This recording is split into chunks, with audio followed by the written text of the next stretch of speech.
Мене звати Люся. My name is Lucia Zoya. I'm head of programs in British Council in Ukraine. I'm happy to. I want to invite you here, representatives of the Heritage Program and colleagues from Great Britain. I would like to ask Mr. Ivan Verbitsky, the first deputy of Minister of Culture, Minister of Culture. Good day. I'm here in Lavra this week. Behind the scenes, there is a church. You can see in the church in the middle that was a lamp, big lamp that was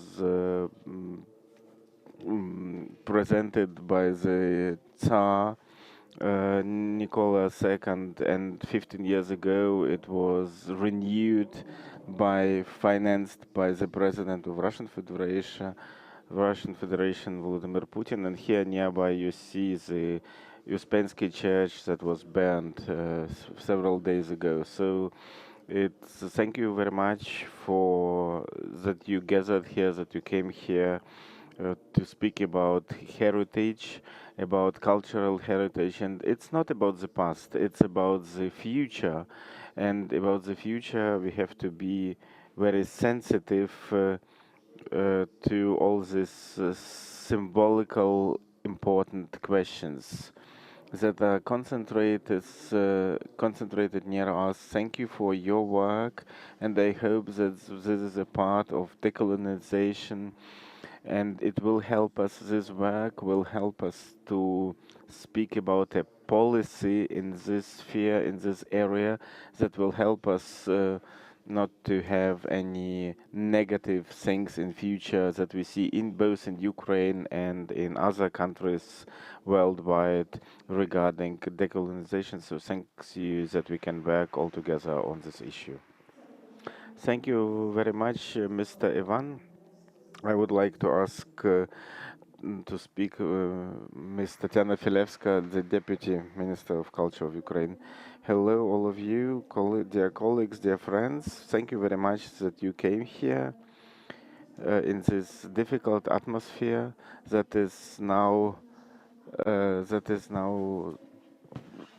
gives us the possibility to work here where we work.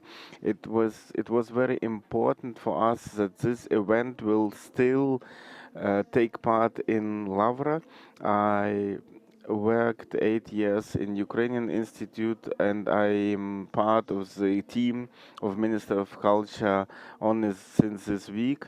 The idea about this heritage paper I received since 2022, and we received many requests from different museums, how museum can react on the Russian invasion, and it's a question of renewal of Ukrainian heritage. This was a very important question. So Lavra was one of the important issues on this decolonization guide. We made 2023 a workshop here in Maria Blazinska, and the topic of workshop was a church entrance that are exposed in Albert Museum in London.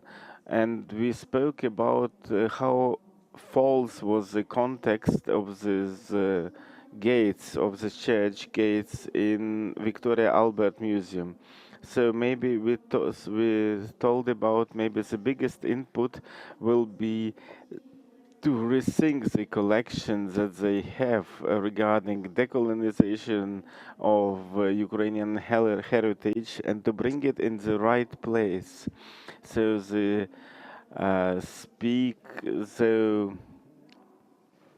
telling about the gates from Kyiv, Pechers, Lavra, starting with it was the first point of speaking on this cultural heritage.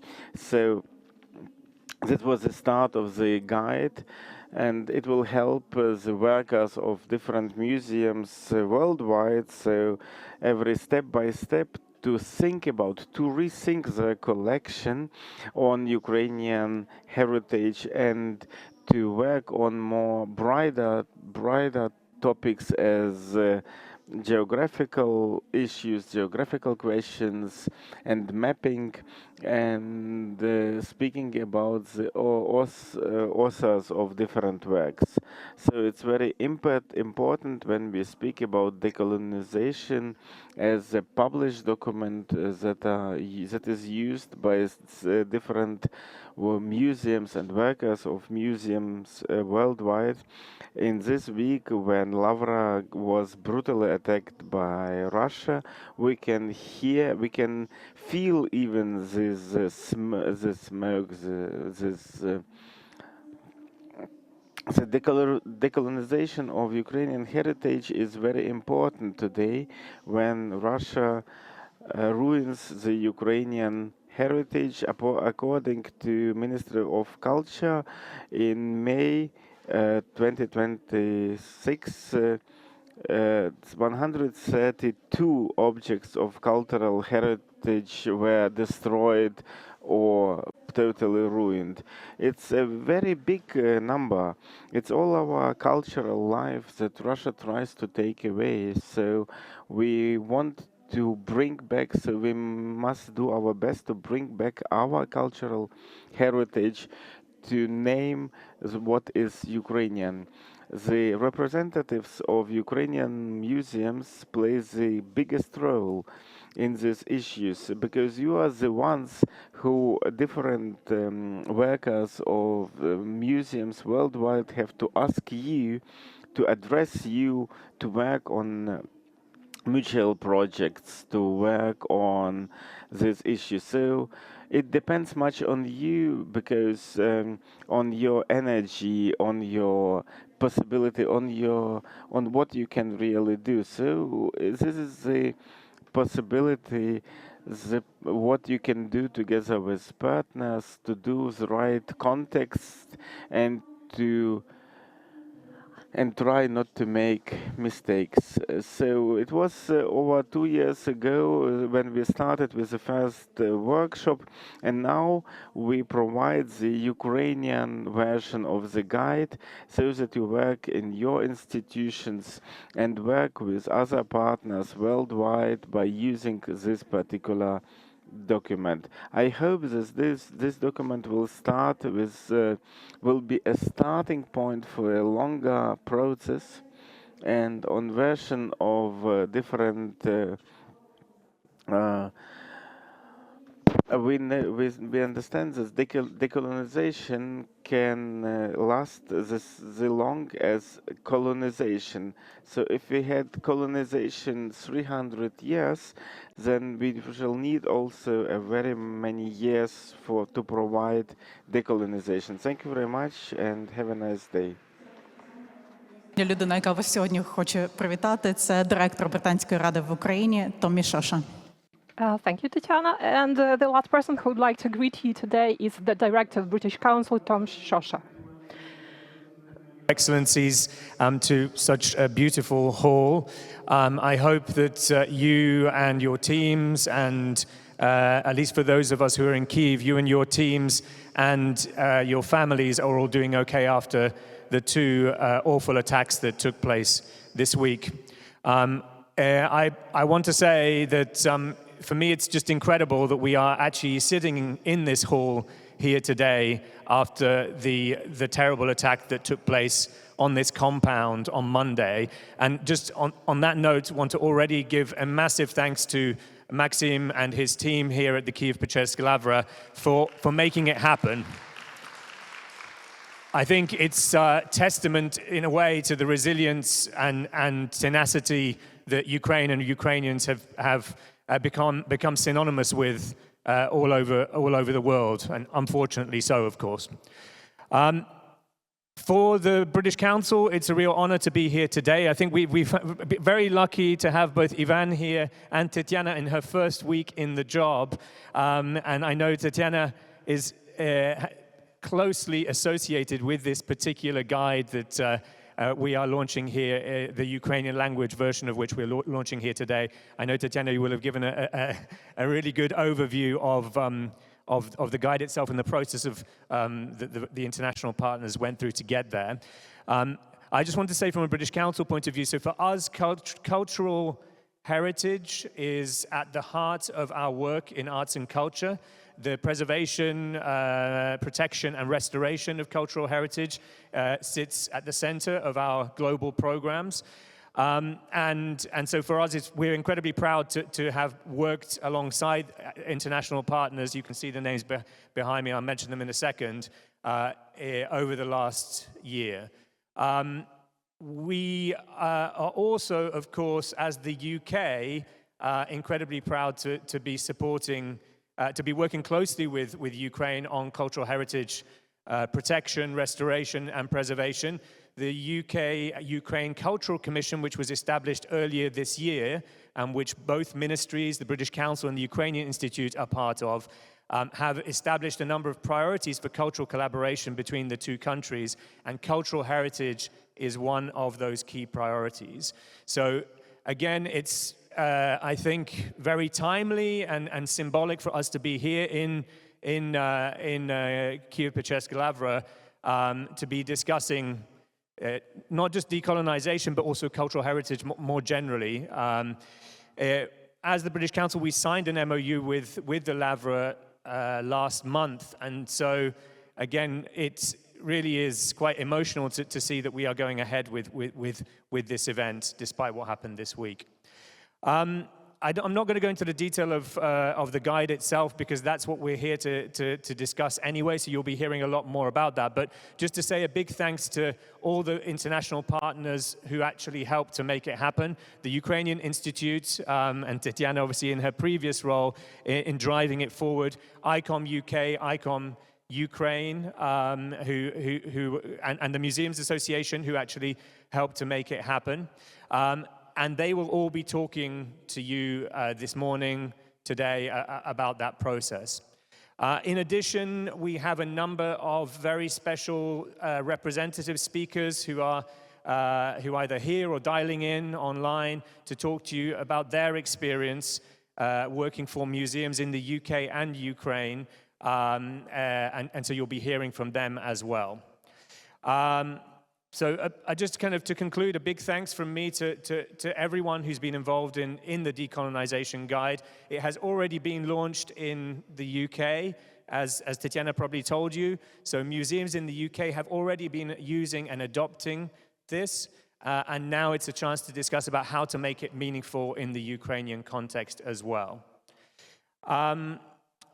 Just lastly, to give a big thanks to the British Council team for making all this work happen, despite the many challenges that our Ukraine team here also face day in, day out, not least the attack that we faced last year on our own office in Kyiv that was destroyed. And colleagues are making this work happen through all of those difficulties.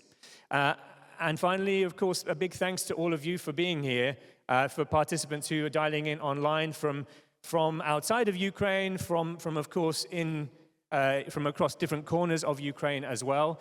I wish you a good day. I hope it's a fruitful conversation. Thank you very much, and take care.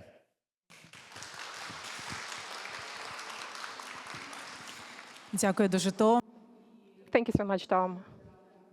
Big thanks to Ministry of Culture of Ukraine and Kyiv-Pечерська Lavra that helped in organizing this event. And being here, I cannot stop thinking about all those who support culture.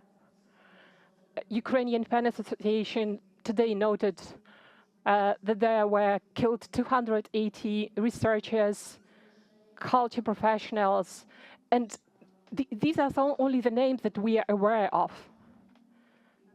So I would like we have a minute of silence and in commemoration of those who help us to survive these moments.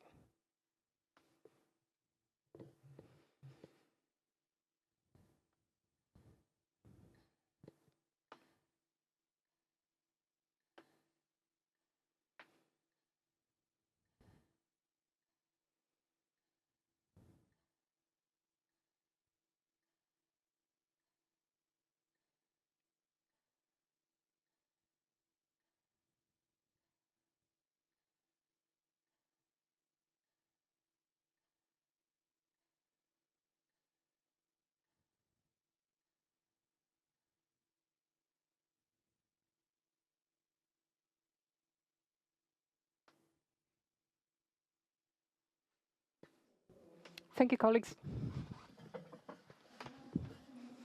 I invite the head of the International Committee of ICOM in Ukraine, Anastasia Cherednichenko. She is also the manager of Kyiv Armory, which suffered a lot in Kyiv as well. And she will be joined by Maria Blizinski. She is co-head of Guarantees Council of ICOM in the UK. The floor is given to you. Please speak about the guide.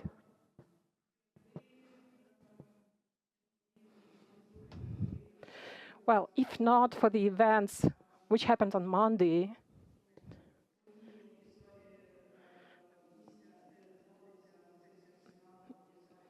that connected Lavra and Kyiv Armory, I would have said that I would be very glad about this event.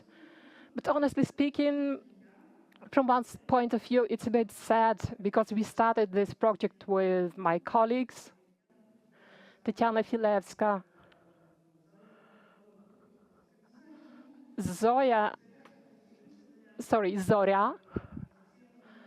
Anastasia Manolyak. Thank you so much. I'd rather to focus Ukraine here. And I'd like to focus on some moments that are not so explicit. Why decolonization guide from the country of previous empire? The second point is why here we present the guide, decolonization guide, which was created for international audience, for the museums where there are Ukrainian heritage objects. And 3 years already passed since the creation. Maybe something is not current and working at the moment. So first seminar, well, I'd like to say that after the idea voiced by Tatiana Filevska about creating decolonization guide about Ukrainian heritage, which is in museums, so as to return the Ukrainian heritage on the global map. With this aim, we took this guide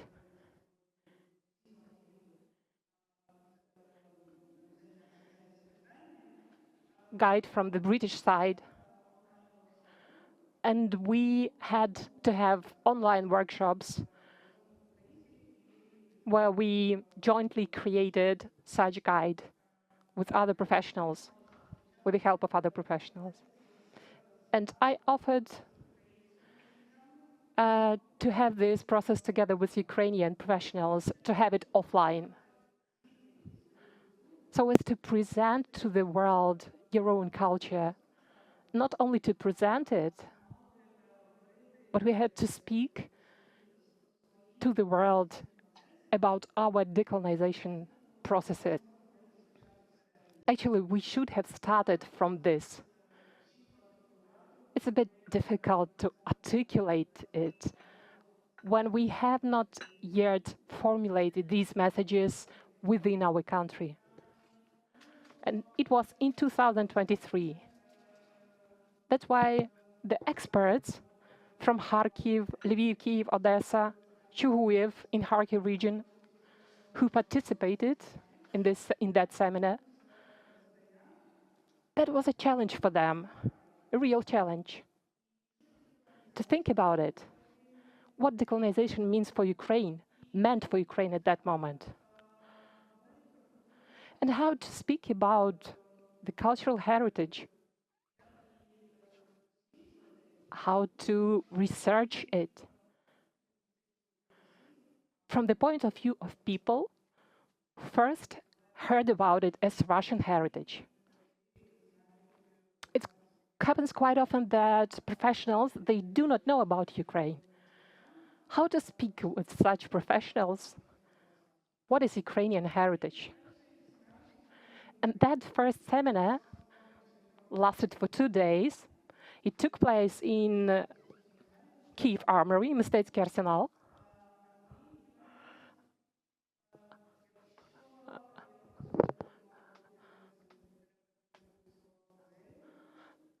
So there should have been the director of Kharkiv Museum here as well today. And I'm approaching the moment why we speak about this guide as an important for Ukrainian professionals as well.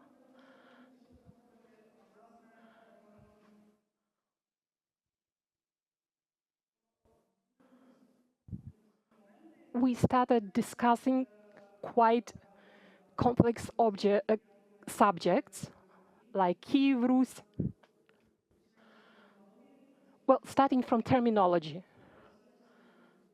rethinking some complex moments, and finishing with the fact how we sign works of art, how we speak about some painters like Ilya Repin, how we speak about some writers, researchers who were born in Russian Empire.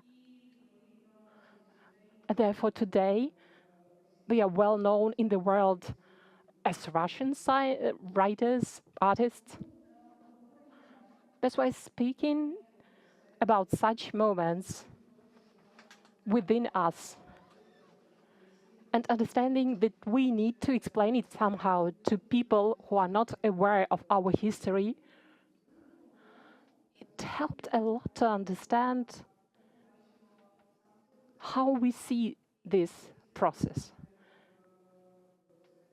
and such complex, sensitive moments in the history of Ukraine. This process took 2 days, quite short, but I'm immensely grateful to the colleagues who participated in that seminar. We created some document where we explained our points of view about some sensitive and ambiguous moments.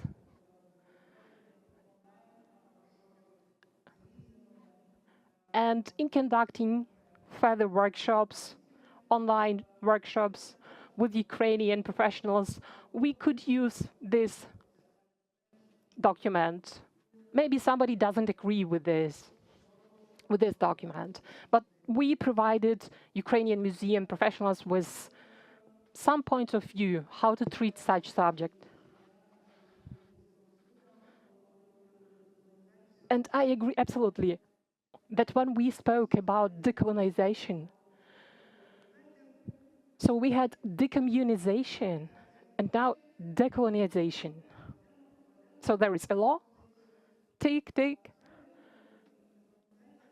But in fact, decolonization is the process of rethinking. And when we speak about museums, museum collections, it doesn't finish. It happens, it's ongoing. And our perception, it changes every time. And if speaking about history of Ukraine, yeah, we made a big progress, but there are a lot of moments that we haven't researched yet.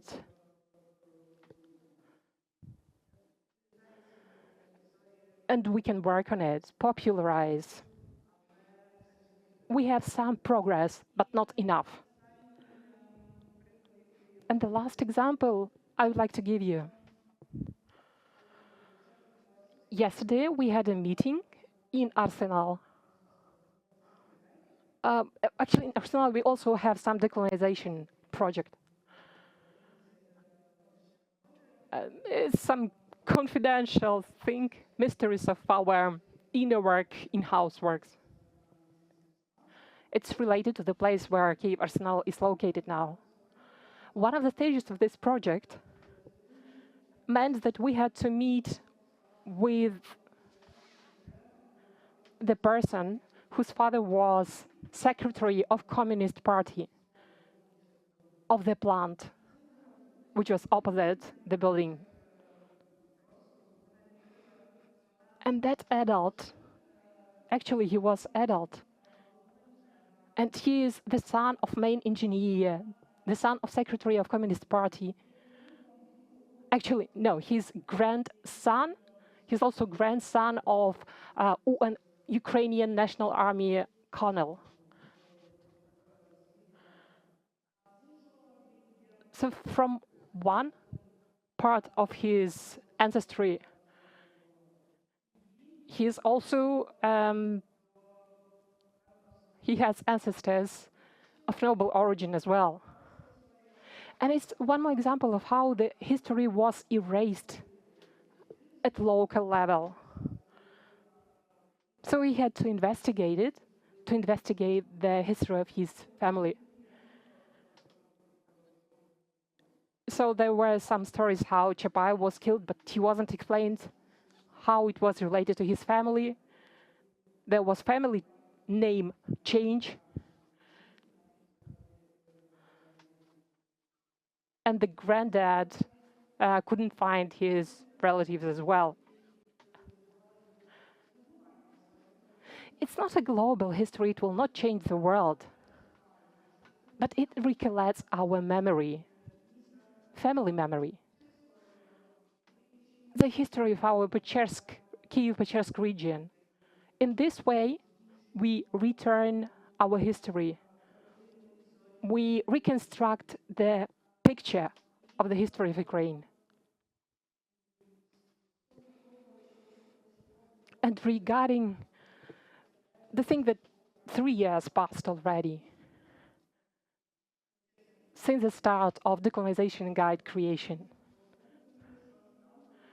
I understand that we managed, thanks my colleague Lucia Zarya from Ukrainian Institute, Nastia Manulak, and experts, peer experts, who took part in November 2023. But we laid foundation of very important principles that are relevant until today. In spite of the fact that we couldn't anticipate what would happen in Ukraine and globally, those principles, they are still relevant. And they can be used as an instrument during discussions, both in Ukraine, I already gave you examples, and of course it's a very useful instrument for our global partners.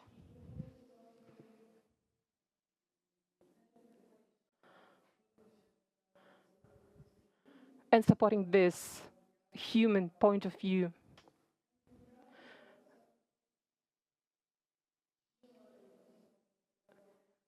my biggest thanks to colleagues, because these times, they are not easy times. And the atmosphere we had during creation this guide. I would like to mention one more person, Maria Blizinski. She will follow me on this floor. She represents ICOM in the UK. She writes, after each attack, she writes to me, messages to me, that she thinks about me and she remembers about me. Such moments are very precious to me. There was a conference at ICOM. She sent me through her colleagues a greeting card that she remembers about me. But I'd like to mention that Maria has a Ukrainian father. Maybe that plays some role as well. So from global history to some human perspective, this way I would like to finish my speech. In case of any questions, if you have them now or after Maria's speech, welcome. Thank you.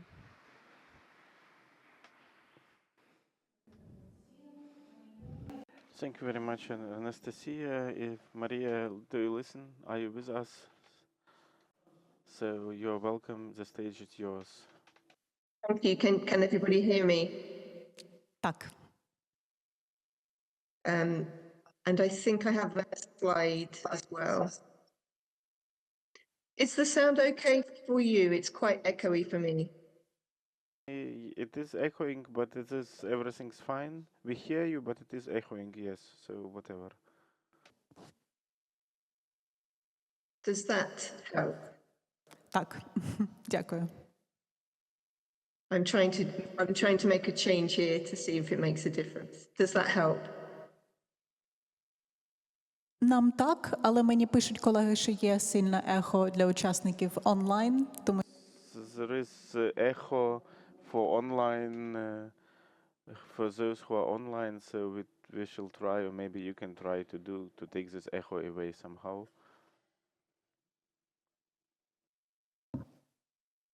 I think I'm not able to change the echo. Does that help or does that stop? в залі ми чуємо добре.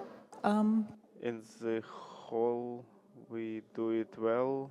For online presentation, it's not doing well, but it's fine. We shall make now something. So you can start.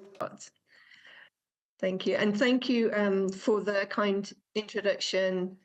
Thanks also Anastasia, Tatiana, Lucy, and many others who started as colleagues at the beginning of this project and now have become true friends. It's an honor to work with you and to speak alongside you today. So my name is Maria Blazinski, and until very recently, I was co-chair of ICOM UK, the UK National Committee of the International Council of Museums, where I continue to be on the board of trustees and also on the committee of Blue Shield UK. I'm a museum and heritage consultant, specializing in collections, interpretation, public engagement, and heritage protection. I should also mention, as Anastasia said, my father was Ukrainian. He was a young refugee during the Second World War, fleeing Russian oppression, and he was eventually able to settle in England, where there's an established and active Ukrainian diaspora. As you can imagine, I'm very proud to be part of the team for this guide and to be part of the launch of the Ukrainian translation today, and especially to be able to participate during a context of war.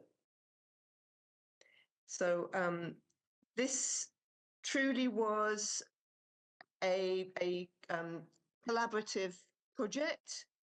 The partners have already been mentioned. You can see their details here on the slide. ICOM UK is, sorry, the previous slide, please. Thank you. Thank you. At ICOM UK, decolonisation and heritage protection are two of our strategic priorities, along with environmental responsibility.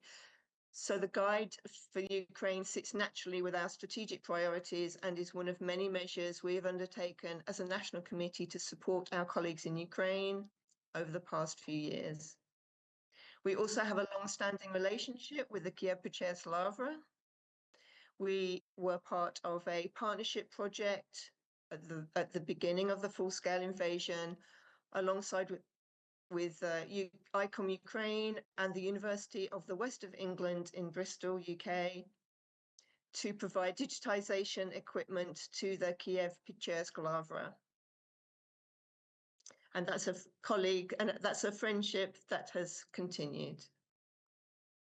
Nastupny slide, будь lāska.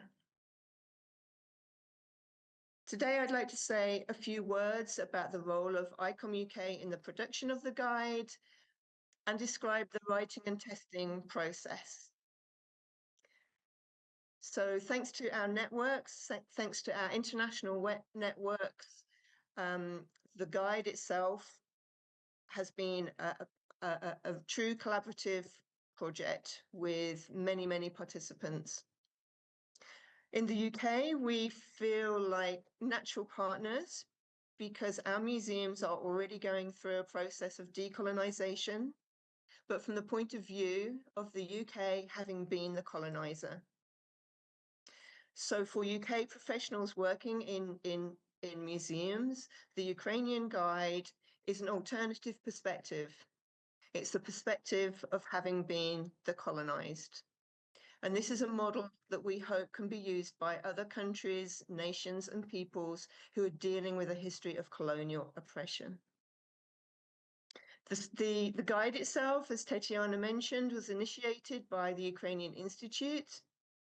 3 years ago, Tetiana and I combined forces to approach UK and international museums to offer free talks and seminars on the cultural heritage of Ukraine and decolonizing collections, interpretation, and public programs. From those, we soon realized that there was an interest and a need for more detailed information about Ukraine, especially from people who have little knowledge about the country and are juggling competing priorities in their professional work. They needed something that's easy to dip into with guidance for daily practice. So I acted as the lead writer on the guide, and I prefer the term lead writer to author because, as I said, this is truly a work of international collaboration and co-creation. Almost 3 years in the making for the English language edition, published in 2025. We consulted and collaborated with around 100 participants through a series of seminars, online workshops, in-person workshops, and an open call to engage focus group participants worldwide. Nastupny slide, будь lāska. The models that we used for our guide, you can see here. Can you still hear me? Yeah. Thank Go you. on. I'm hoping that's because it's a way to stop the echo. The models that we used for the guidance were the MA guide to supporting decolonisation in museums. But as I said, this is from the point of view of the UK having been a coloniser. And practicing decoloniality in museums, which is another guide focused, aimed at museums worldwide. And these two sources and many others are described in the guide as well. Nastupny slide, будь lāska. After the workshop in Kyiv, organized by our colleagues at ICOM Ukraine, there followed a series of online themed workshops with a core group of experts and invited participants. The themes included Ukrainian art, language and literature, international outlook, and responses to contested heritage. And these in turn were followed, those resulted in the very first draft of the guide. And this was tested at an in-person workshop in Vienna in 2024. The workshop was held at the Belvedere Museum in Vienna, one of the world's leading art museums, with 12 participants from Austria, Germany, Latvia, Poland, Switzerland, and Ukraine attending. The whole day of workshops to test and develop the first draft of the guide led to a long list of recommendations as well as recordings and speakers for review. And the feedback resulted in a full rewrite. Nastupny slide, будь lāska. The The next version of the guide led to an open call for focus group participants internationally. We had over 100 applications, and from those we chose around 15 international experts to help us test and provide further research. The things that we were looking at were, is it easy to understand? Does the structure of the guide work for museum professionals? What works well? What could be done better? Is the information relevant? Are there any gaps? And also we were looking for suggested case studies as well. Nastupny slide, будь ласка. Part of the feedback that we incorporated was that people wanted more information about the breadth and depth of museums and their collections and cultural heritage in Ukraine itself, because outside of Ukraine, it was felt that there was little awareness of the collections, the wonderful collections that exist. And so as part of this, we introduced for each of the chapters in the guide, we introduced a photograph from a different museum, from a different collection to help show that breadth of collections that exist. Nastupny slide, будь ласка. The other feedback that we received was around presenting the decolonial guidance as a journey with good practice and better practice. And we felt that this terminology was more important than to use the terminology of best practice, because that was felt that it could turn people off, it could feel out of reach. People wanted practical suggestions for the decolonial journey. So thank you, Larissa Bolton, who I believe is on the call today, joining us remotely, who helped provide the model for good practice and better practice. And also to understand that this is a moment in time. People will look back on the guide in future and think that we probably didn't take this far enough, but it's important to understand that this is a journey. Nastupny slide, будь ласка. We were also looking for important case studies from the UK, Ukraine, and elsewhere. And these are important for filling gaps and providing a deeper dive into some of the topics. Ensuring this is more than just about art and literature, we wanted examples from science as included here. The V&A example of 2 pairs of silver gates, which has been touched on by previous speakers, from these gates from the Kyiv Lava, which are part of the Gilbert collection. I'd worked with the curator Alice Minter during the COVID pandemic on a guide to the Gilbert collection, and that's when I first noticed and flagged concern about the provenance and the catalogue description. And it was later, the following year, when Tetiana Filevska was in London, that we were able to provide more details, and thanks to Tetiana, provide those initial contacts with Kyiv Lava, and the relationship between the V&A and the KPL has continued. Nastupny slide, будь ласка. So I'd also like to give today some examples of the impact of the guide on museums in the UK. On the left here, the Royal Academy of Arts in 2024 were hosted an exhibition of modernist art from Ukraine in the Eye of the Storm, which is a touring exhibition. And they requested Tetiana and I to give a sensitivity training to their staff. It was important for their staff, especially who were dealing with public communications such as press and marketing or front of house or their gallery welcoming team or security, to be able to ask us questions about Ukraine before the exhibition opened to the public. And we answered any questions that they had and provided guidance on how to sensitively speak to the public about Ukraine. The questions that we received were things such as, might there be any danger to the exhibits? The answer there was yes. There had previously been an example of the statue of Saint Volodymyr outside of the Ukrainian Institute in London being attacked by Russians living in Ukraine. Another question was whether it was possible to be joyful about Ukrainian cultural heritage during wartime. Again, the answer was yes. We don't want to be characterized by war. Our art and our culture is joyful. On the right, I've included an example here from Cambridge University Library, and this example is also given in the guide. It's an approach to reviewing and updating catalogue entries to ensure Ukrainian books in the library have not been mislabeled or misdescribed as they had been in the past, and to create guidelines for correct cataloguing going forward. The University Library has also developed a strategy for dealing with the historic backlog of catalogue entries which may be incorrect. The university is home to one of the world's most significant academic departments on Ukrainian studies, so it's important to get this right. We included this as a case study within the guide because the guidance is transferable to museums and other heritage organisations to review their own catalogues and object descriptions. There are many other examples of the impact of the guide on museums in the UK, including the V&A, which we've mentioned. The V&A also appointed a researcher to review their own collection, Ada Wordsworth, who I believe is with you in person today, in the room with you. And of course, the Horniman Museum in Southeast London, which recently held an exhibition focused on Crimea, and the CEO, Gordon Seabright, will be speaking to you very shortly as part of the wider panel discussion.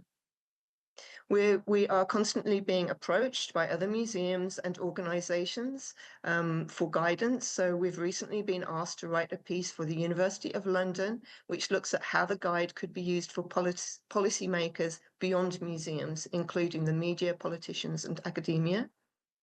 At ICOM UK, we're also in talks with different museums who might like to use this guide as inspiration for other similar guides for other nations, countries, and peoples who are living under oppression of colonialism. We'd like to see this as the inspiration for a whole new suite of guides. So as you can see, this is just the beginning and a way to position Ukraine within the global discourse on decolonisation studies. Nastupny slide, будь ласка. So as our final part of the project itself, we are currently recruiting for a workshop facilitator so that we can offer more online workshops to those who would like to know more about the guide and who would like to have more in-depth discussions about the guide itself. The position has been announced on the ICOM UK website. You can see the address on this slide, but please reach out to any of the project partners here for further information. We can guide you towards the job description, and we would love to hear from anyone who would be interested in this opportunity. Nastupny slide, будь ласка. Finally, thank you. Here are my contact details. Please do feel free to contact me at ICOM Ukraine, ICOM UK anytime. And wishing you a productive and safe day today. Slava Ukraini. Героям слава.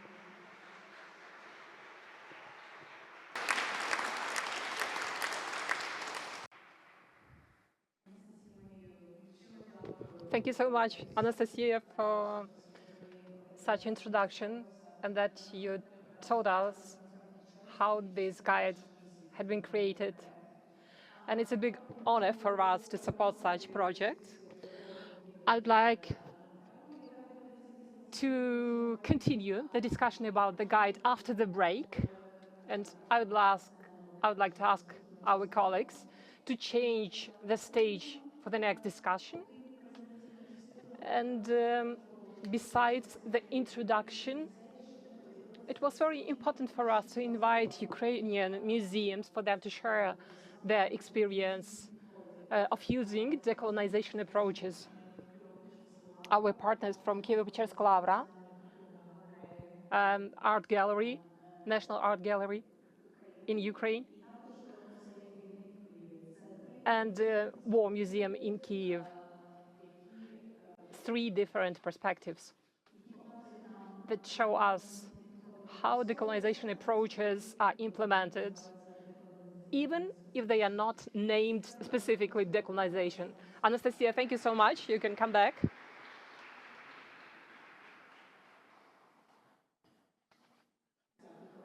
Thank you, colleagues. Also online, Gordon Seabrain will join us online. He is Executive Director of Horner Museum. Gordon, are you with us online? Я чую голос, але не бачу. I can hear your voice, but I cannot see you. Thank you, colleagues. I hope you will be able to catch Gordon. I invite Maxim Stapenko, the director of Kyiv Pечерsk Lavra.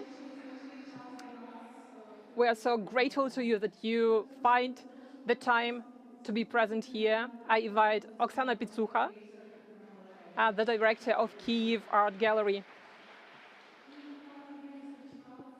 and Yuri Savchuk, director of World War II History Museum.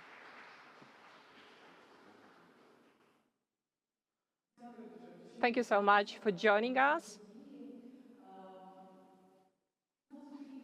We have several questions, and we would like to hear about your personal experience, your team's experience. We know that decolonization discussion is quite active. During last years, we switched from decolonization to decolonization. And the discussion about this in the UK has lasted for a long time. Starting with Russian aggression, there appeared new perspectives. So my question to you is, how this shift, how did it influence your institution and your approaches? Mr. Maxim, could you please start? Thank you, colleagues and friends. Thank you for your support. Thank you, Kyiv Pечерsk Lavra. After these terrible attacks, and these attacks, it's an explicit evidence that Lavra is a target for Ukraine, for Russian Empire and for colonization policy. And I had a feeling that we already crossed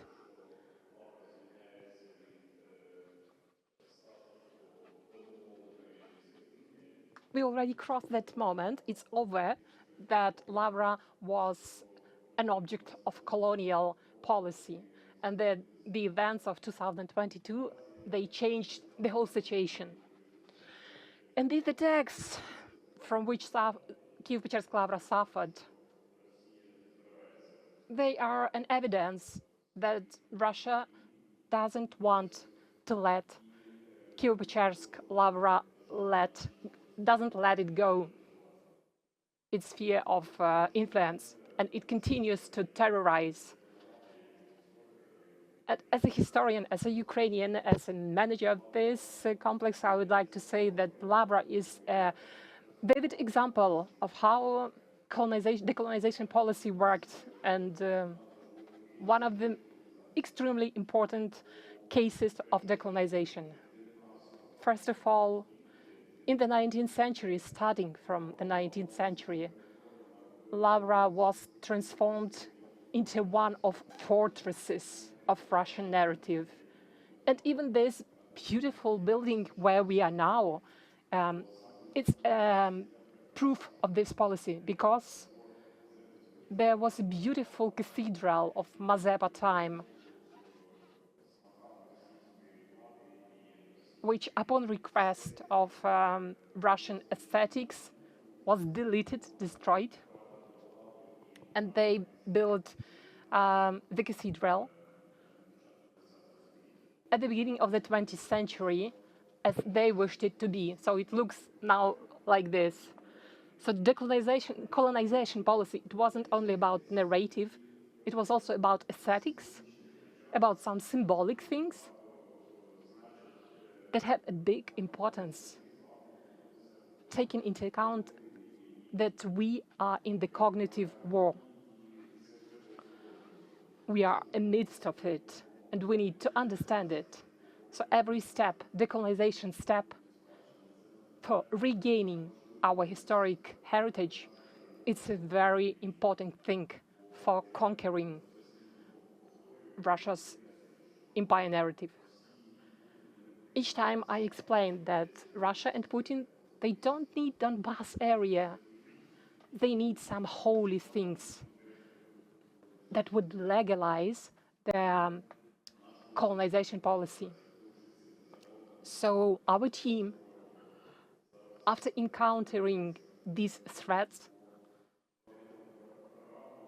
we are actively working on certain projects and programs that show that we are in decolonization process and that will help Ukrainian society. And it's not only about living Russian narrative,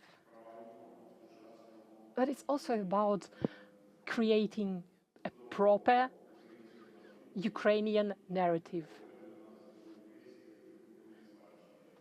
thanks to which we will come back to the European heritage and we will regain our cultural activists.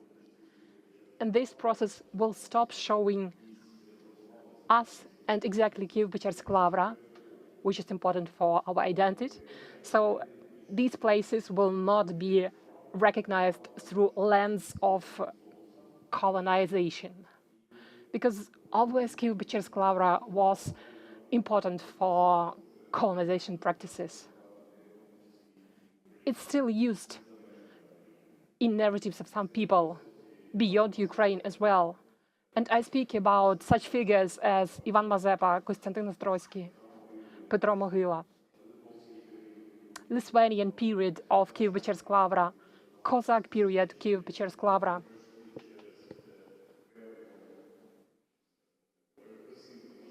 So all these objects, they passed some oppressive system that existed in Kyiv-Pечersk-Lavra with Russian Empire. This way, history of Kyiv-Pечersk-Lavra is connected with this phenomena.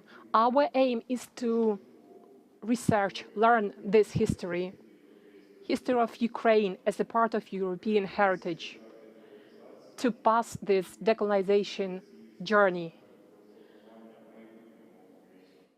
and to enter the future Ukrainian narrative. So it's a very important aim for us.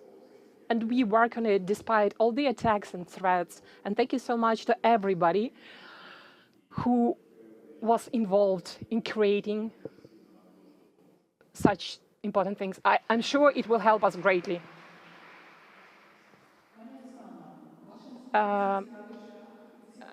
Oksana, Ms. Oksana, please speak about your journey of your institution. Dear ladies and gentlemen, dear colleagues, first of all, I'd like to greet everybody and all the museum professionals with this long-awaited event, creation of this guide. In our museum was at the center of colonization processes. For 10 years, we've been doing very serious changes. I'd like to say that the first public event that was a proof of such events in National Art Gallery, it was the change of the name. I mean, not even the change, but regaining in 2017, regaining its first original name. I'd like to mention that National Museum Art Gallery was opened in 1932 as Kyiv Art Gallery, and it had different collections, private collections. It was supported by National Science Academy, but when there was a peak of terror during Soviet times and Ukrainian culture was destroyed, the museum was renamed to Russian Art Institution. And it was a proof that they used museums as instruments of colonization policy, Soviet policy. And that they Russificated, they made it Russian, a big bundle of creators, painters, workers. So we were not named Russian at the beginning. Yes, a big amount of our works in collections of our institution, they were created on the territory of Russian Empire, but they were created by different peoples of Russian Empire, not only Ukrainian, also Polish and some other. A big amount of works, of objects are from some neighboring countries, USSR, former USSR countries, Armenia, Georgia. Also, we have icon paintings in our collections, and we have modern art paintings as well. So the name didn't correspond to collections. And it was reasonable to come back to the origins in 2017. But it was only the beginning of a big work. This work became active with the start of full-scale war. And one of the international projects where our museum presented our collection from different perspectives,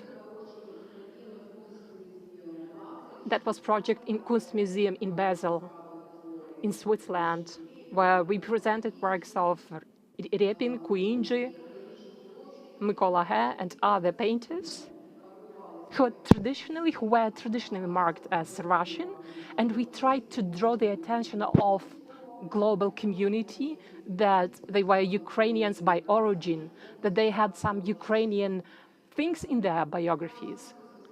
And personally, I observed how much surprised European professionals were, because that was new for them.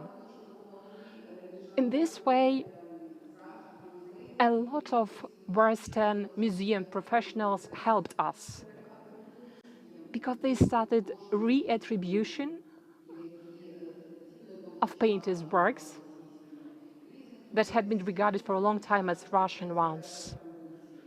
And this way, the reattribution process started.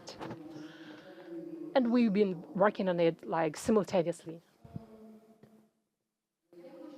I'd like to say that this process had its beginning, but I don't see any ending. We are in active reinvestigation of our collections. We try to come back to sources, uncensored versions.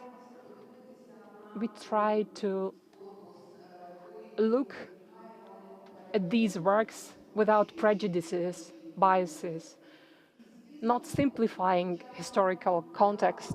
And we are very grateful and very glad that the Decolonization Guide has been created. Thank you.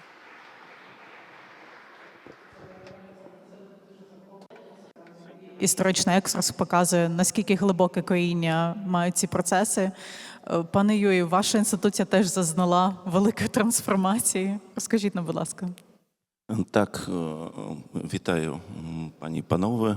І передусім я хочу розпочати свій короткий спіч зі слів підтримки генеральному директору Максиму Остапенку у зв'язку з тією жахливою трагедією, безпосередньою атакою на пам'ятку культури світового значення. Пане Максиме, можете розраховувати на нашу допомогу у разі потреби. You can count on me about when we speak about this topic,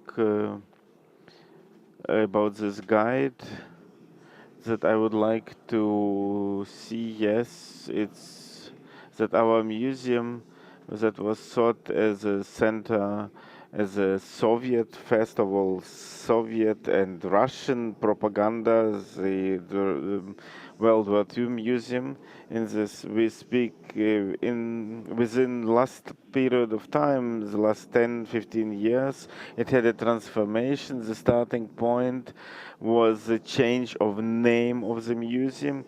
It synchronized with the beginning of the war, of the Russian-Ukrainian war. I would like to point it out many processes and events in our institute. We are a mirror of a more brighter political and military context.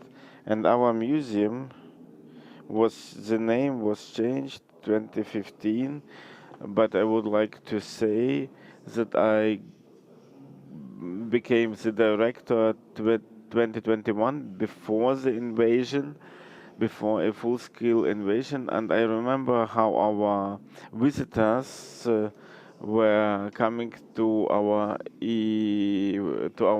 institution, were in the this end stop of the trolleybus was the Museum of World War II. So independing of that, it changed several years. They went to the Museum of Second World War, but not the National Museum of History of Ukraine during World War II. So that's why it's very difficult to change the narrative.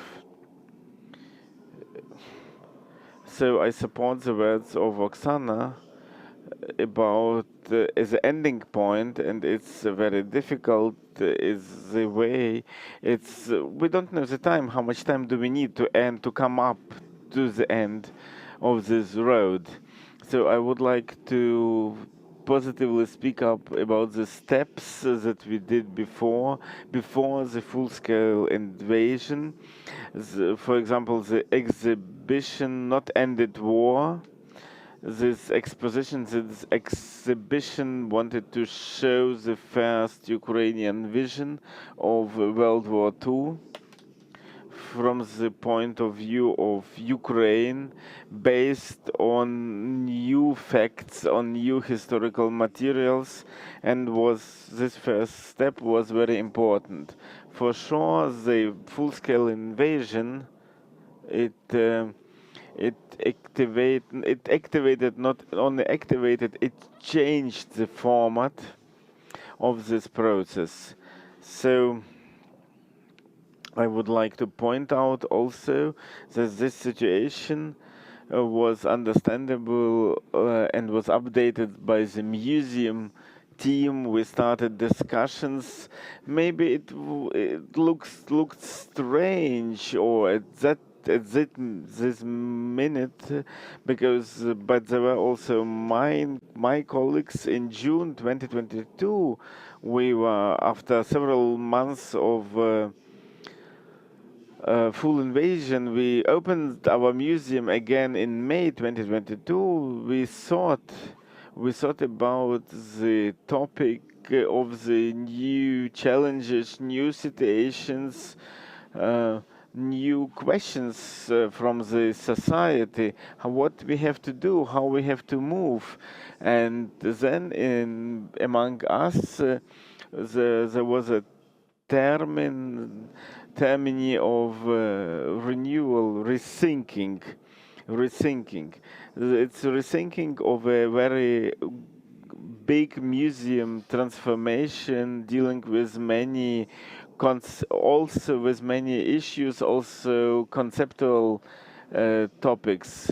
So we have to brighten the chronological times. We speak about many years, many dozens of years of working for for fighting for Ukrainian independence. There are projects of new naming of our museum. So the new name, there were ideas of naming our museum as fighting and long-scale fighting for Ukrainian independence. So there are still discussions in the Ukrainian parliament regarding what is this war, terminologizing this war. If is it a war for Ukrainian independence? So that's why we go on this direction. It would be great if we should speak about it in a longer time or more deeper. But if to concluding with the thoughts I told before, the visual presentation is the change of the 2023, the old Soviet, there was changed for all the names in Russian language were not destroyed, but were changed, were taken off this year, and the alley of Soviet heroes cities that we had near our museum was also taken off 2023. So not only in Ukraine, there are many issues, many topics. So we would like to speak about this taking off not only the Russian letters, not only within the law, the decommunization law, but it has to be based on historical documents. It has to be supported by historical knowledge and by arguments that has to be based historical materials, and we also published it, we speak about it, and I can repeat about it that our colleagues found different documents, a paper of a notice of head of cultural department aimed to the head of secretary of Communist Party about the naming of Russian namings in the Museum of Second World War, and in this notice there was also it was written also about the naming of the museum, and it was questioned if the name of the museum can be provided in two languages, both Russian and Ukrainian. So from all out of this 9 namings, only one was Ukrainian. And this naming in Ukrainian was never done, was never provided, and was never implemented, and was never written. So was interesting what was proposed back then. What phrase in Ukrainian was proposed back then, and it's words of a Ukrainian. It's words of Ukrainian poet that was also during famous during communist Tatar regime, words that were written 1943 when Ukrainian was liberated. It was very updated, and maybe most of you know these words. Is words about I am the folk, I am the nation whose truth was never occupied. And these words are also very up to date, and we think about it how we can use this phrase in Ukrainian that was that was planned to be put at the beginning. Thank you very much, Mr. Yuri. Thank you very much for these stories that we have to speak about and to tell our colleagues abroad. Gordon, you are now our voice from Great Britain. I know that you speak about a very longer time on this issue with your team. Please tell about your.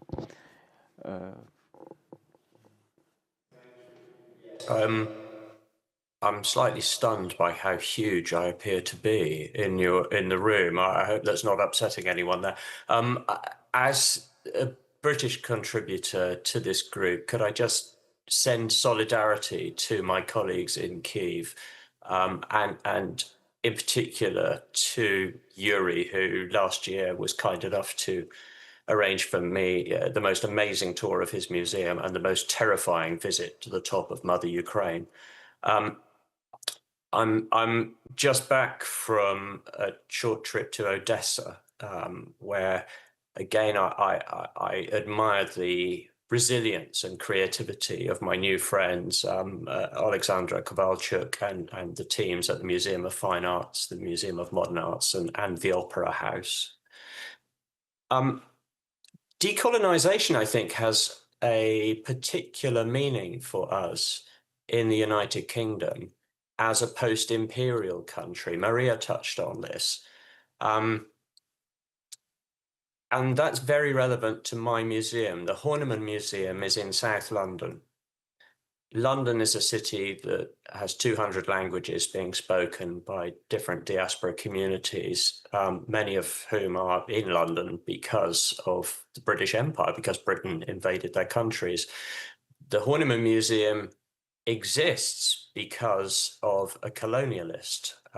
He made his fortune from trading tea in the 19th century, but that meant if you were trading tea, that meant you were also trading opium to Chinese peasants.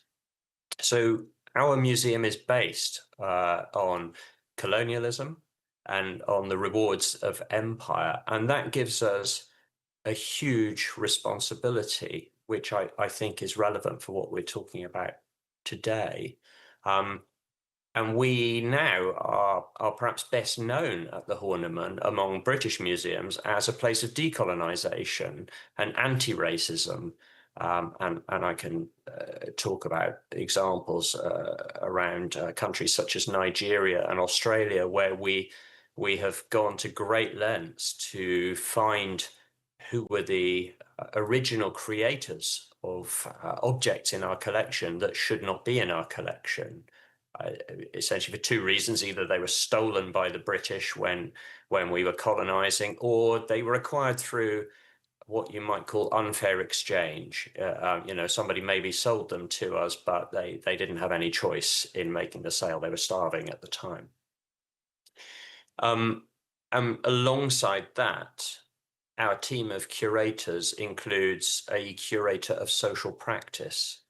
And what we mean by that is we have a curatorial strand, which is all about how you reach into source communities, whether they're in the UK or globally, and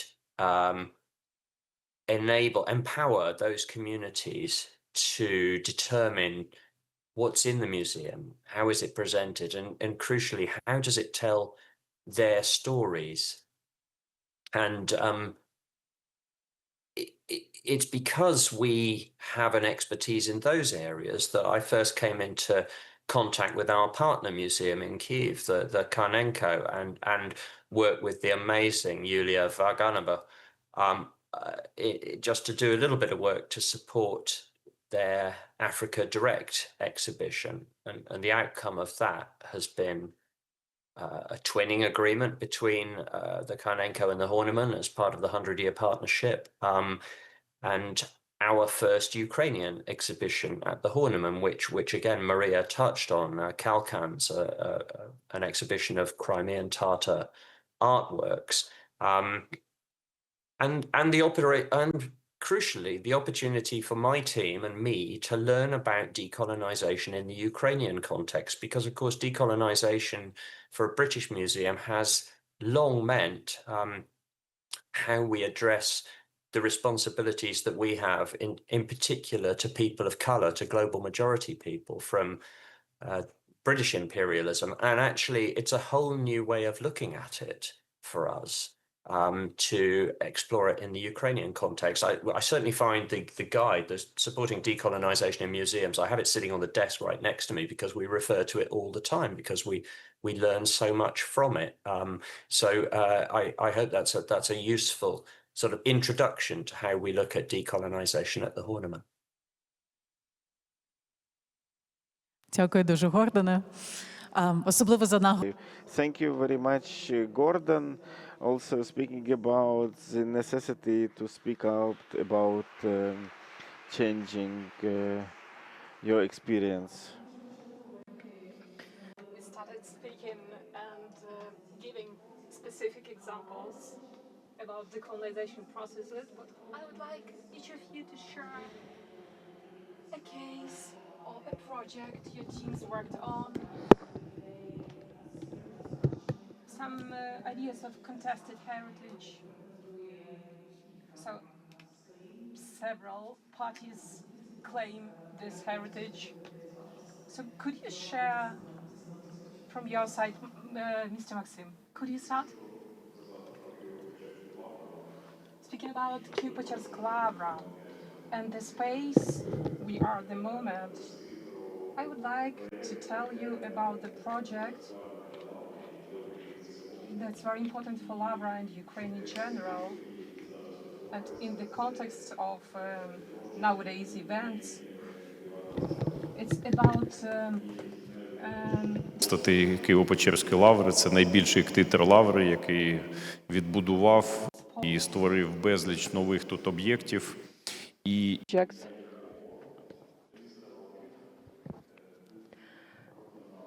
his name was he banned. It was banned. It was not mentioned in books. His coat of arms was destroyed from the walls of the churches. And Russian propaganda, Russian Empire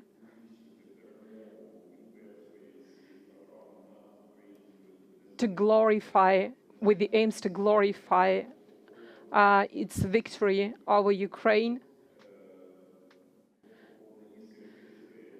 Because a lot of historic figures, Iskra Kuchubay, were buried in Kyiv-Pечерська Лавра. And they were executed because they blasphemed Mazepa. And such Russian narrative, it continued for centuries, 300 years. So we started rethinking it. And I would like to thank Kyiv-Pечерська Лавра because they started it in 1990 years. The name of Ivan Mazepa was mentioned in Kyiv Svat Tserkva church, and there were several projects that spoke about Mazepa's contribution to the Ukrainian culture. All of us know such phenomena as Ukrainian Baroque. Earlier, it was banned, it was prohibited to mention Hetman's name and such cultural events. And it was very important for me that the name of Mazepa was mentioned here in the church. First, in Kyiv-Pечерська Лавра, they prayed for the memory of Mazepa. Orthodox Church clergymen, they prayed for Mazepa in Всесвятська Church, All Holy Church. And it was noticed by our enemies, but it had a very positive reverberations in the Ukrainian society.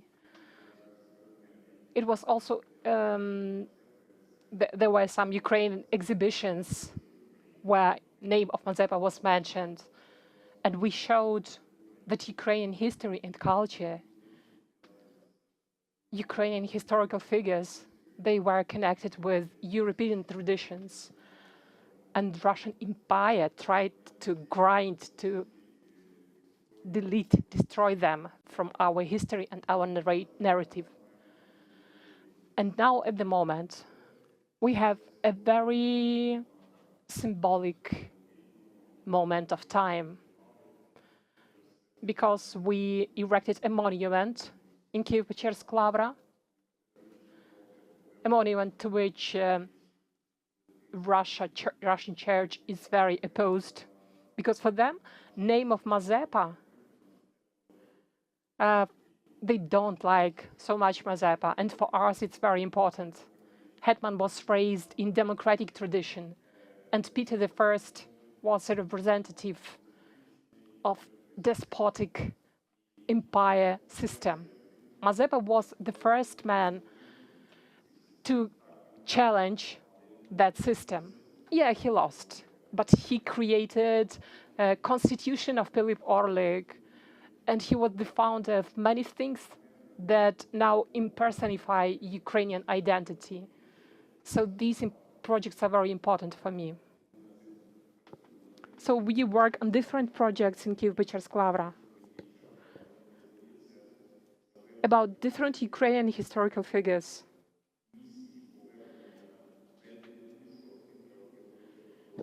And the mission of regaining the most important sponsor of Kyiv-Pечерsk Lavra will be a big event for Kyiv-Pечерsk Lavra. Thank you so much, Mr. Maxim. Mazepa's figure is well known in the UK because they have poem by Byron. Maybe they can nod us that I'm not lying. Ms. Oksana, could you tell us about your cases?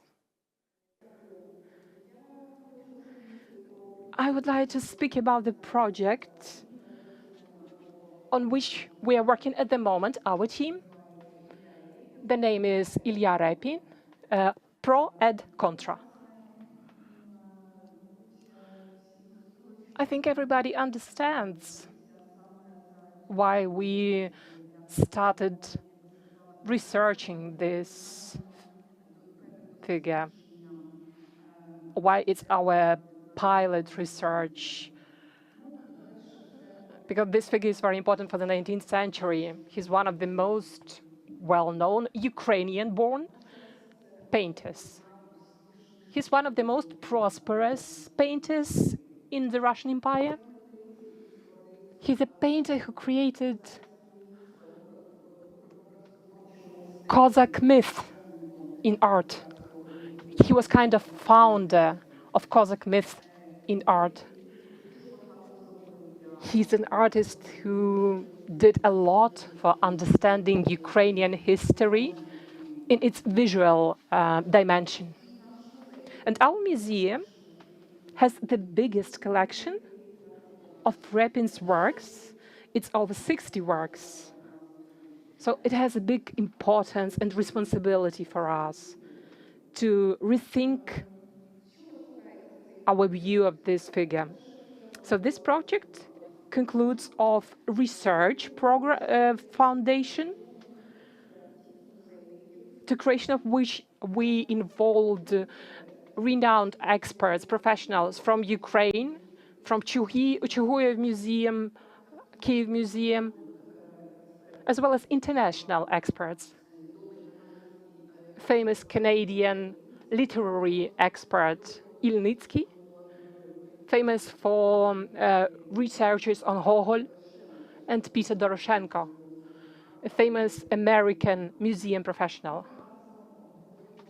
And jointly, we discussed different approaches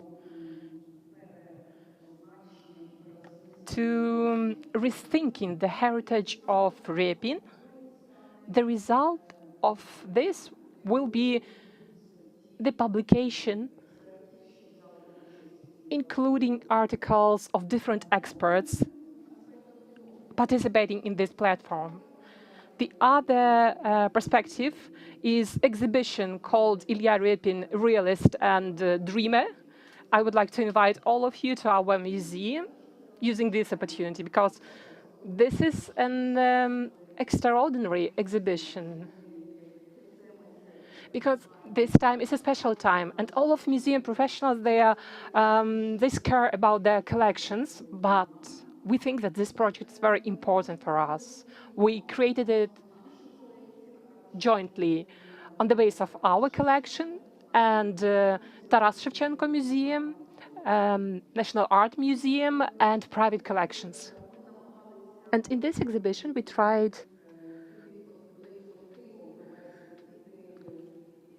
that the motto of this would be the Ukrainian motive in Ilya Repin creative works, or to illustrate, to show the most unknown pages of his works. Just yesterday, Anna Ladygina, our and foreign Repin article was published. And this work includes some points of our project pro et contra moments, some points of it. We tried to look at the figure of this painter as a prominent representative of its time. We tried to look at it objectively from different points of view, trying not to simplify it, not to make him just Ukrainian national hero. But at the same time, we don't want to give it to our aggressive neighbor. I like the opinion that Repin hasn't changed. We change. We look at it in a different way. We take into account a lot of factors that earlier we didn't take into account. We have more resources, more available sources. I'm sure that Repin has a lot of things to discover about him. A lot of new is ahead. Welcome to our museum. Thank you, Ms. Oksana. For sure, we will come to your museum. I think it's a very important remark about how the views are changed, about the challenges for museums, how to work with it. I know that there were a lot of hot discussions about Repin during our focus group discussions. I think it will go on. Mr. Yuri, could you tell us about the cases of World War II or modern history that you work with at the moment? Yes, at the moment we work on the biggest subject of our museum is building and popularization of Ukrainian vision in World War II. Last year there was conference. This year there was a big conference. 12 participants of 12 countries took part in it from different museums all around the world. And it's a big pleasure for me to name General Director from War Imperium Museum, Karl Hover. She was personally in person at the conference. And the theme of the conference was museum practices and transformation. In the context of World War II in Europe and all around the world. Of course, we need to adopt European culture of memory. We need to have broader view, big format view. We need to find Ukraine's place in these events, not just an object of history, but also as a subject of history. It's very important, taking into account the aggression and ideological weapon as a foundation of the aggression. We work on it in different perspectives. And I would like to say that we are proud that we had in November exhibition in the Carabiniers Museum in Chile, dedicated to our subjects as well. I would like to use these 5 minutes to speak about the case and the main subject of this meeting, decolonization, and about controversial things of Soviet heritage. In the first part, I spoke about rethinking and reviewing of public space. It touches our mentality as well, our culture, memory, ideological markers of aggressor. And at the moment, I would like to reiterate that it's very important to prevent such things in future. From the point of view of our museum's history and from other museums as well, the main target is to prevent in future such humanity crimes, fascist ideology, including that we need to take part in prevention of these things as well, and each generation should learn this lesson individually. And in our case, it's about Soviet regime, totalitarian regime. That's why we are working for several years. We've been working for several years in museum on Russian propaganda, Soviet and Russian propaganda. The objects in this museum are not just artifacts. They are not related only to the history of our museum. For example,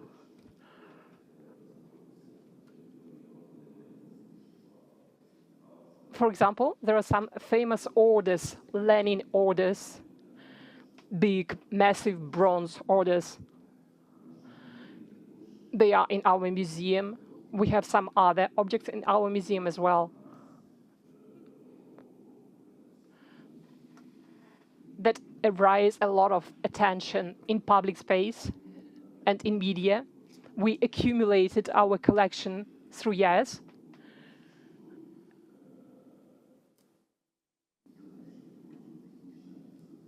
I know that we can visualize and show 3 slides. Could you show these slides? Yeah. So we spoke about contested heritage. Can you recognize Taras Grigorovich Shevchenko, Ukrainian poet, and Volodymyr Ilyich Lenin? It's very interesting historical figure. 2017, one of Ukrainian villages, one of the last monuments to Lenin, dedicated to Lenin, local artist and community, local community, supported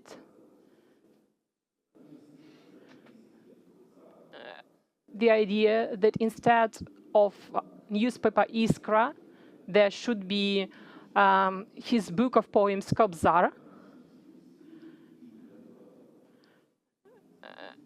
So in this way, we could preserve this object and conserve it, have it as a subject of discussion. Somebody is smiling here. Like it draws attention of everybody, yeah? There are always points of contact because it's a vivid example and it's one of the most interesting objects of our museum.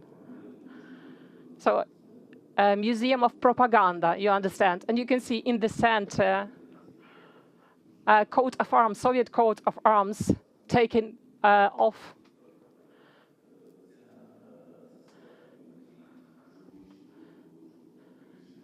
It's more in artistic perspective here. One more slide.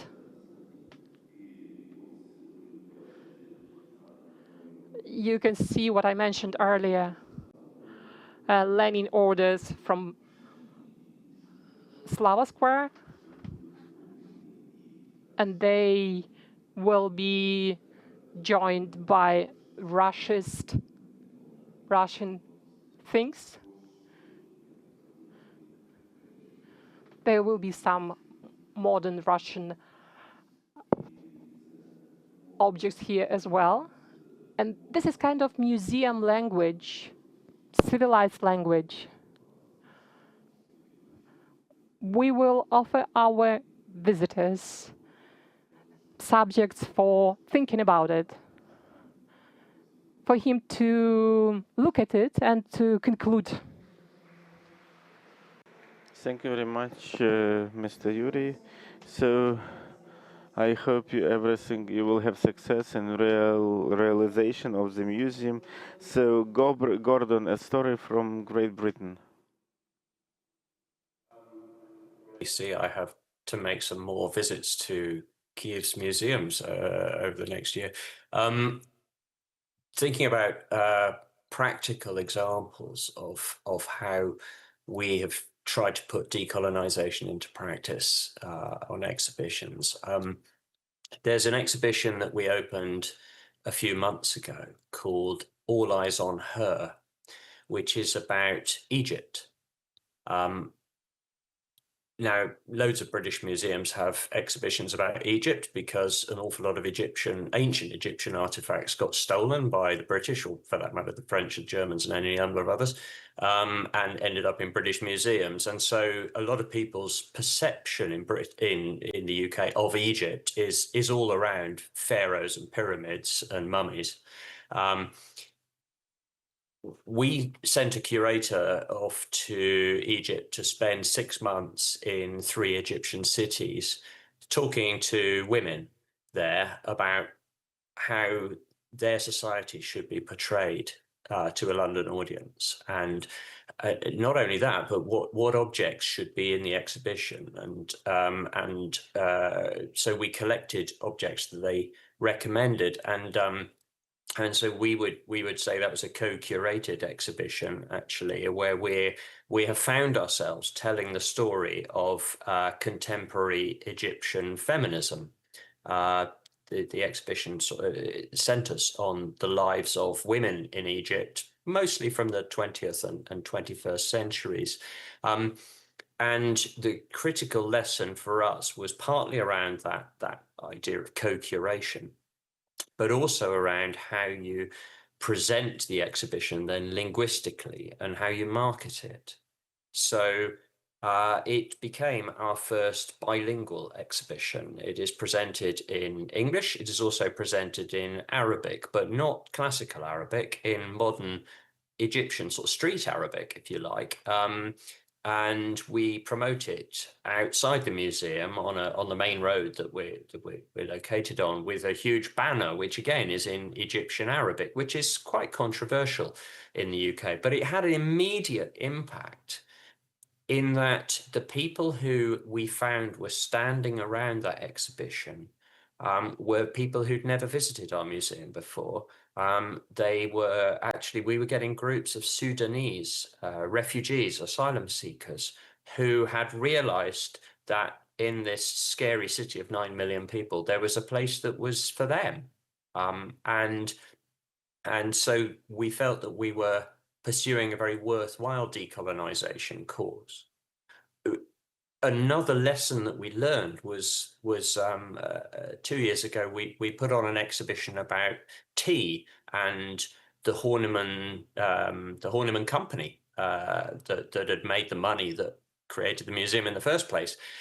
And we associated that with some messaging around the imperialism that led to the wealth being created and taken from primarily Africa and Asia, and what our stance is on that now, how we feel about that now. And that has become a statement that greets all visitors to the museum. And it's a little bit wordy, it's a couple of paragraphs, but it expresses how we feel about colonization and decolonization and our responsibility. And it is an attempt to be honest. That Britain and its 19th century collectors were not the absolute villains, and nor were they absolute heroes, as people have been taught in British schools for far too long. They were complex. It was a nuanced situation, and we sort of celebrate the fact that our foundation gives us a way to tell that story and get British people to confront our history, but in a creative sort of way. And putting those two things together, we knew some stuff when it came to putting on Kalkan's, our Crimean Tatar artwork exhibition. Brilliant work by the ceramicist Rustem Skybin. We were privileged to be able to put the exhibition on, and deeply grateful to our friends at the Khanenko for making it possible. But we took those couple of things that we learned. We sent our curators out into London's Ukrainian and Crimean Tatar communities, because London is such a diverse city. There are quite a number of Crimean Tatars living there. And we talked to those communities about, well, how do you want us to express your stories through these artworks? We could put really boring classic museum text on there, or you could write your reactions to it, and we can use that to tell the stories. And then it's your exhibition, and it belongs to you, people that we're lucky enough to be hosting in London, whether permanently or temporarily. And we realized that we needed to make it a trilingual exhibition, our first trilingual exhibition. So it is all presented in English and in Ukrainian, but also in Crimean Tatar. So if you are the source community for that exhibition, then you know it's for you, and that you know that you are in a place where you are respected. And the fact that you are a colonized people who've been treated so appallingly at so many stages in Crimea's history, that is respected, and you get to tell your story about that, and London learns from that. And I hope that's helpful, Lucy. Дякую, Гордоне. Thank you very much, Gordon. See, it's also an interesting perspective. Thank you very much that you help to see Ukrainian culture in Britain. In Ukrainian museums, there are also not Ukrainian heritage. We have a heritage of national different nations, and that needs more interesting work. Unfortunately, we don't have that much time, but I would like to ask every one of you 2-3 sentences. What are the main questions?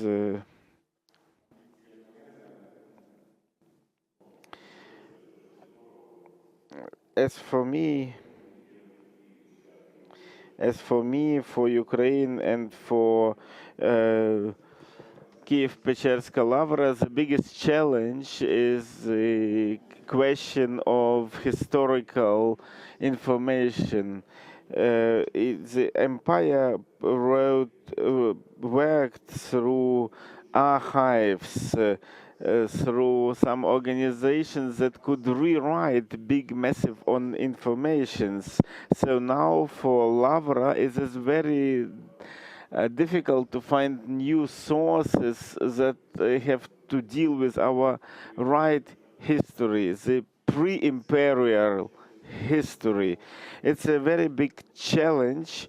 I would like to say several words, because till 2024 we analyzed that till now the excursions in Ukraine on history of Kyiv Peczerska Lavra were presented on the history of Lavra from 1791 that was written censored in the times of Katerina of the Second, and all information before were taken away or were totally deleted.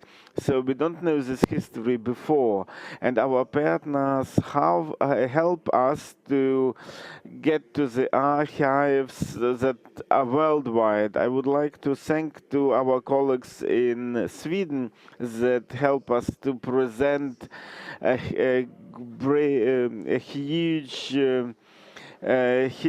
Cossack history, very much Cossack history of Ukraine. We can find in Swedish archives many pages that add something or even changed what we knew in our national narrative. So speaking about challenges and how we have to deal with challenges, I have to ask all of our colleagues that support us to help us, to give us the opportunity to work and to cooperate with this material, with that information about the real history of Ukraine in different archives. Oksana, there are many challenges. So if I speak very shortly, it's not enough methodology. We don't have enough methodology. We work intuitively. First of all, in the context of rethinking and identification of artists, of the contradictory identity, identifying. It's a very difficult topic. We need more theory, more topics, more theory that we have that would be our base. It's very difficult to get to the sources. Many sources are in Russia, so that's why they are inaccessible. I hope at some point we can read these sources. It's also the necessity to provide more expertise for our team. Here are historically art museums. In art museums work art curators, art experts. We need more experts. We need historical experts or culturological experts who would make the context more bright. We can look on a different point of view of the portrait of an artist, and people are not only interested in the style of a painting or a work on an artwork, but what a person did it. Were there some questions on colonization, or what questions were there regarding this person who made this, the artist? And also the other challenge is polarization of our society, black and white. It's a tendency to make everything more clear and not so difficult in media, but still we have to base on science, and we have to show our previous history from ground perspective. I have one challenge, and the challenge is historical time. I have to work with this challenge with the questions of the tasks, and I know that soon our fighters, our soldiers will come back, and we have to look at in their eyes, and we have to answer the question for what they were fighting for, not for culture, but there will be a question for what they were fighting for. So we have to be adequate for the questions, challenges. So Gordon, a question for you: what is the biggest challenge? very quickly, three challenges. First of all, knowledge. Ukrainian culture and history haven't been a focus in the UK until very recently, so we have so much to learn. And for example, I have Ukrainian objects in the Horniman's collection, which were very badly catalogued. And we've been lucky enough to have help from the Museum of Ukrainian Decorative and Folk Art that has helped us get that right. But I think every British museum is probably bumping into that. So first, knowledge. Second, politics and culture. History hasn't been taught well in the UK for a long time, and a lot of people are, especially on the right, in the media, in politics, are really uncomfortable with looking again at the UK's history as a colonial power. And then third, and perhaps most challenging for me, what do we do next? Because we've built high expectations among our team, among our audiences. We have a partnership with our friends at the Kanenko. What are we going to do next? Those are my challenges. Дякую, Гордоне. Thank you very much, Gordon. Thank you very much, speakers, all you that you provided your knowledge. Будемо продовжувати нашу розмову ще під час воркшопу. Сьогодні до нас приєдналися учасники з Харкова.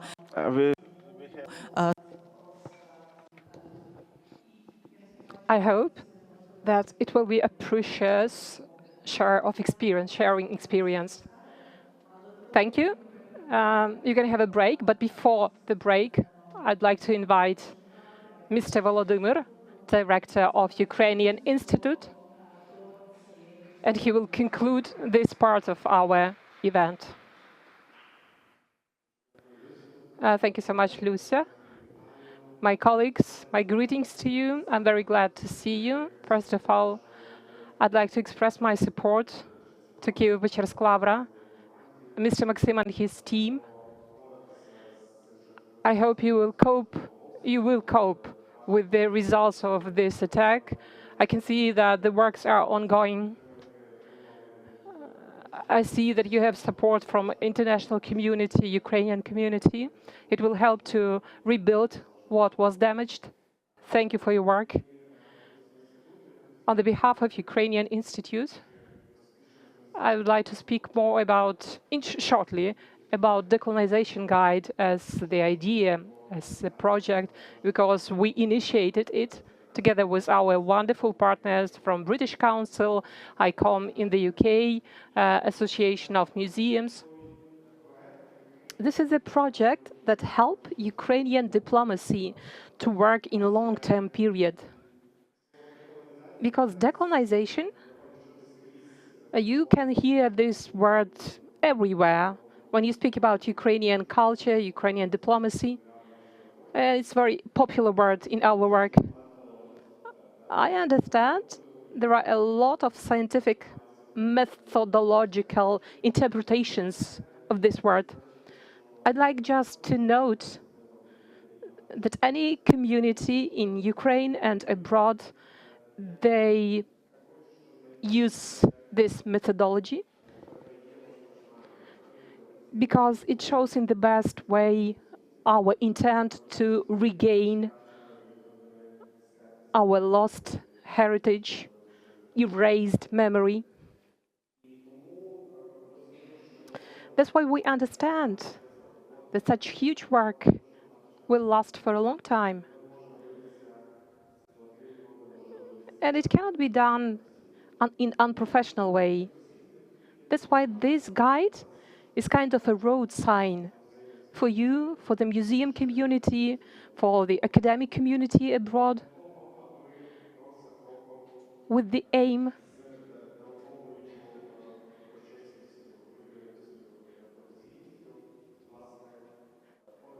using all good principles with the aim to regain such figures and events in Ukrainian cultural space that were abolished or stolen before. This guide helps institutions and museums to change strategies. It takes a lot of time. As you know, museums are quite it takes a lot of time for them to change because they are long-term institutions. So it demands time. That's why we involved dozens of Ukrainian and international experts from dozens of countries. We wanted the recommendations of this guide to be professional. For them to be trustworthy, and international partners were willing to adopt them. That's why development of such guide took 3 years. We validated it, tested it, with the help of focus groups in different countries. And this product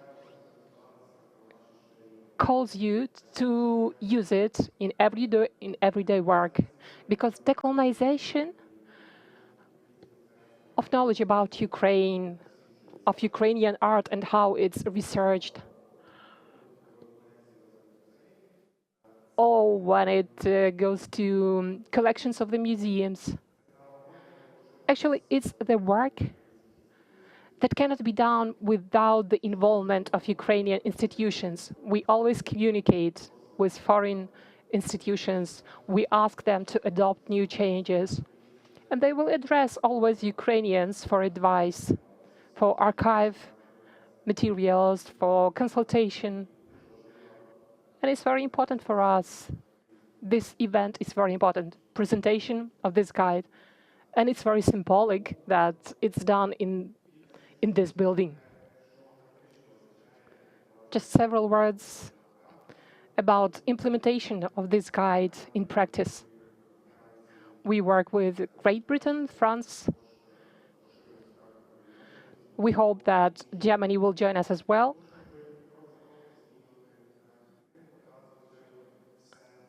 To change everything step by step, to change their practices, approaches to the Ukrainian art. Practices that demand a lot of time and have been used for a long time previously, and they are still used today. It's very important for us to draw the attention of our partners to such practices. Please use this guide, recommend it to your partners. This is our work, our collaboration, and it will help us to look like adults in this communication. Quite often, we notice in the communication abroad that Ukrainian community proposes some new approaches. They are quite new for the community abroad, and they are not adopted right away, but we know that it's true.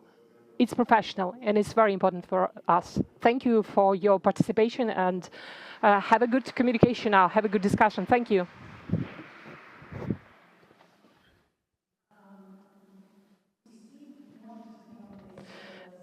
Everybody can have a look at the English and Ukrainian versions at the site of British Council.